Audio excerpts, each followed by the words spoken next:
On va parler de la nouvelle figuration, c'est de la peinture bien sûr, peinture figurative. C'est vrai, combien de fois n'a-t-on pas annoncé la mort de la peinture figurative? On l'a traitée de dépassée, de rétrograde, et pourtant elle ne peut être abordée aujourd'hui comme elle l'était par le passé. Elle est toujours pourtant bien vive et bien vivante.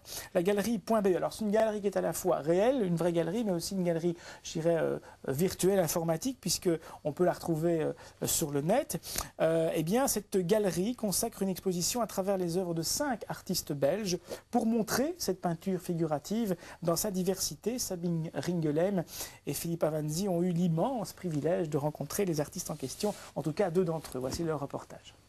Peindre, ça passe aussi par le corps, le fait que les choses naissent par un outil, par des matériaux vivants et par son propre corps finalement. Je travaille à partir de photos d'actualité. Ces photos d'actualité que je relève me donnent toute une information sur la façon dont je peux réinterpréter la peinture aujourd'hui. Figuration au pluriel, 5 regards sur le corps, autant de déclinaisons autour du même thème, la peinture et la figuration humaine au départ de photos, avec en sus un clin d'œil à ceux qui ont pu dire, y en a-t-il encore, que la peinture figurative avait vécu. Il y a un retour à la peinture figurative déjà depuis une dizaine d'années. C'est vrai que on n'a pas beaucoup l'occasion de voir de la peinture dans les galeries d'art, mais en tout cas, il y a un phénomène qui revient certainement. Ce qui est intéressant, c'est que la peinture, dans la tête de beaucoup de gens, c'est le plus vieux médium du monde.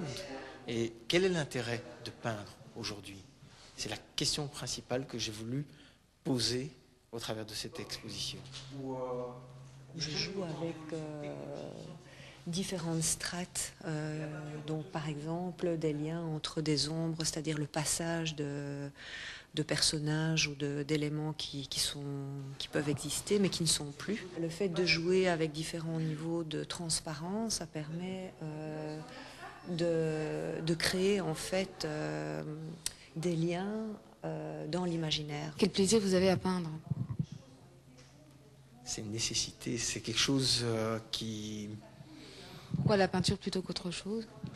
Parce qu'il y a une relation avec un outil, avec quelque chose de physique, et qu'il y a un temps du regard qui est très différent.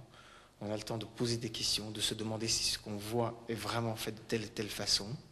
C'est une connexion directement avec des questions très intimes et très personnelles. Ça vous renvoie toujours à vous-même, la peinture.